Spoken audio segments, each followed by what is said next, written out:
Друзья, добрый день. Сегодня у нас стиральная машинка Bosch, гарантийная, с стуками и дефектами, которые у нас есть. Смотрите, показываем сюрприз.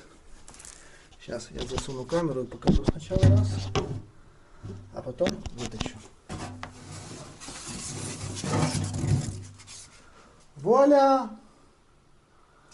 Кто-то у нас, когда вскрывал машинку, видите, вот вам и запах.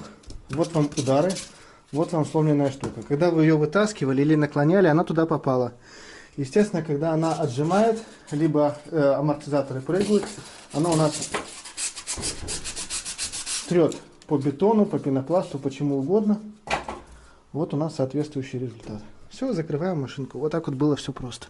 Сейчас я посмотрю. Хорошо, почему она целый год не знаю. быть не может? Но если она лежала там на полу. Нет, она не на полу лежала. Она лежала между амортизатором и корпусом. Она туда попала через дырку нижнюю.